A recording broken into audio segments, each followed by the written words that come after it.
Assalamualaikum warahmatullahi wabarakatuh. Alhamdulillah, wassalatu wassalamu ala rasulillah wa ala alihi wa sahbihi wa man wala wala hawla wala quwata illa billah, amma ba'd. Pemirsa MAPTV yang dirahmati oleh Allah Subhanahu wa taala, dalam kehidupan kita berumah tangga tentunya termasuk yang kita idam-idamkan dan kita impi-impikan adalah kehadiran dan kelahiran seorang anak di dalam kehidupan kita. Keinginan untuk mendapatkan seorang anak, harapan besar untuk dianugerahi seorang putra maupun putri dalam kehidupan rumah tangga, ini merupakan satu hal yang sangat manusiawi. Tidak hanya kita sebagai manusia biasa, bahkan para nabi, para rasul, orang-orang yang soleh sebelum kita pun juga mempunyai harapan yang sama.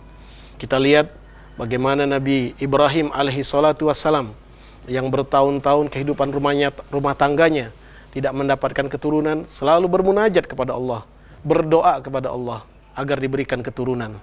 Begitu juga kita tahu bagaimana Nabi Allah Zakaria alaihi salatu wassalam setelah sekian puluh tahun menikah, usia sudah lanjut, tapi tidak menyurutkan langkah beliau untuk berdoa dan bermunajat kepada Allah Subhanahu wa taala, diberikan keturunan oleh Allah Subhanahu wa taala.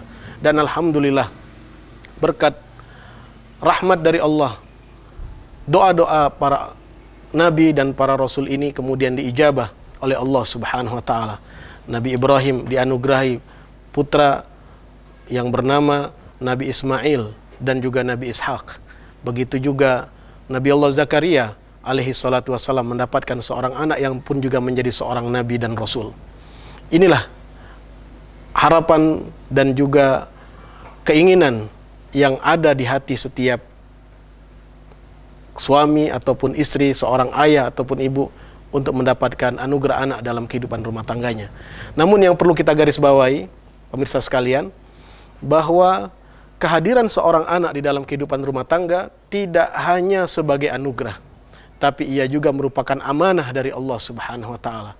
Anugerah patut untuk disyukuri, patut untuk dijaga. Namun di satu sisi yang lain, amanah menjadikan kita selaku pengemban amanah tersebut untuk memelihara dan kemudian mempertanggungjawabkannya kelak ketika berjumpa dengan Allah Subhanahu wa taala.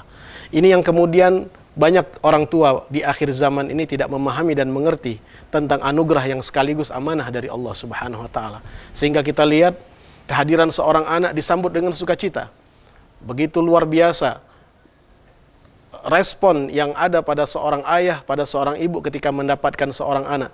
Namun sangat disayangkan, yang difikirkan hanya sekedar bagaimana anak ini nanti mendapatkan makan dan minum saja, pakaian saja, hal-hal yang bersifat lahiriah saja. Tidak pernah di antara mereka berpikir apa yang nantinya saya akan berikan kepada anak saya terkait dengan kebutuhan rohaninya, terkait dengan kebutuhan agamanya. Sehingga kita dapati sebagian orang tua tidak jarang begitu semangat untuk menyekolahkan anaknya, memberikan perhatian tentang mainan anak-anaknya, hiburan anak-anaknya, tapi di satu sisi yang lain tidak begitu peduli apakah anaknya bisa membaca Al-Quran atau tidak, apakah anaknya melakukan sholat atau tidak, atau bahkan tidak begitu peduli apakah anak-anaknya bisa melakukan wudhu dengan baik dan benar atau tidak. Yang seperti ini dikhawatirkan nantinya anak yang ketika dia lahir diidam-idamkan kelahirannya oleh orang tuanya, sangat ditunggu-tunggu oleh orang tuanya, ketika dia lahir disambut dengan sukacita, namun karena sang bapak dan ibu tidak pandai menjaga amanat ini, akhirnya tidak hanya menjadi bumerang nanti di hari kiamat, bahkan sebelum orang tua meninggal, ini akan menjadi bumerang yang akan membuat mereka sedih ketika anak tumbuh dewasa. Bagaimana tidak sedih ketika anak tumbuh dewasa, anak tidak sholat, anak tidak melakukan ibadah, dan yang lebih miris lagi, tidak jarang anak yang tadinya diharapkan menjadi buah hati, diharapkan menjadi orang yang berguna, tidak jarang akhirnya menjadi orang yang paling durhaka dan paling menentang kedua orang tuanya. Karena itu tidak jarang kita dengar di media, kita tonton di televisi, bagaimana seorang anak dengan begitu berani mencaci maki orang tuanya, begitu berani menyakiti fisik orang tuanya.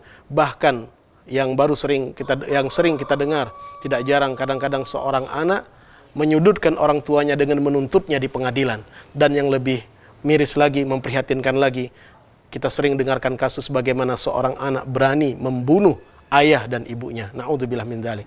Hal yang seperti ini tentunya sangat mengkhawatirkan dan tentunya juga menjadi satu fenomena yang kita selaku orang tua yang mendapat bimbingan dari Nabi besar Muhammad SAW harus mawas diri dan harus mewaspadai dari anak dari usia dini mereka. Karena itulah Nabi SAW sudah memberikan satu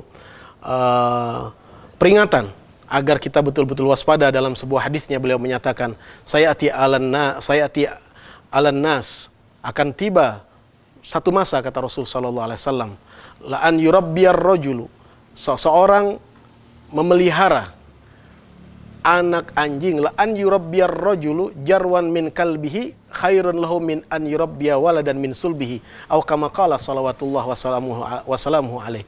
Seseorang di akhir zaman kelak, kata Rasul sallallahu alaihi wasallam, itu lebih nyaman memelihara anak seekor anjing ketimbang memelihara anaknya sendiri. Bagaimana bisa sedemikian rupa? Seekor anjing yang dipelihara dari kecil, diberi makan, diberi minum, ketika dia tumbuh besar, anjing ini akan setia dengan tuannya. Dia yang akan menjaga tuannya. Namun seorang anak di akhir zaman sekarang ini, mulai dia lahir, diberi makan oleh orang tuanya siang malam, peras keringat untuk mencukupi kebutuhannya, namun tidak jarang ketika dia tumbuh dewasa, justru anak adalah orang yang pertama kali menentang orang tuanya, menyakiti hati orang tuanya, bahkan tidak jarang membunuh orang tuanya. Hal yang seperti ini tentunya penyebabnya tiada lain karena orang tua menyikapi anak hanya sebatas anugerah saja, tidak mensyukurinya, dan juga tidak menganggapnya sebagai amanah yang kemudian dijalankan sebagai satu titipan dari Allah yang harus dipelihara dengan baik. Mudah-mudahan kita kesemuanya yang telah dianugerahi oleh Allah Subhanahu wa taala keturunan dapat menyikapi keturunan kita sebagai anugerah dari Allah yang patut kita syukuri, dan di satu sisi yang lain kita sikapi juga sebagai satu amanah yang patut kita jaga sesuai dengan tuntunan yang diajarkan oleh Nabi besar Muhammad sallallahu alaihi wasallam. Allahumma barik lana fi auladina wala tadurruhum wa wafiqhum li taatika warzuqna birrahum. Ya Allah, berkahilah putra-putri kami, janganlah engkau celakakan mereka. Ya Allah, bantulah mereka untuk berbuat taat kepada kami, dan anugerahkanlah kami bakti mereka di dalam kehidupan kami. Mudah-mudahan kita kesemuanya mendapatkan kemuliaan dan keberkahan dari Allah Subhanahu wa taala. Wa sallallahu ala sayidina Muhammadin wa alihi wasallam walhamdulillahirabbil alamin. Wassalamu alaikum warahmatullahi wabarakatuh.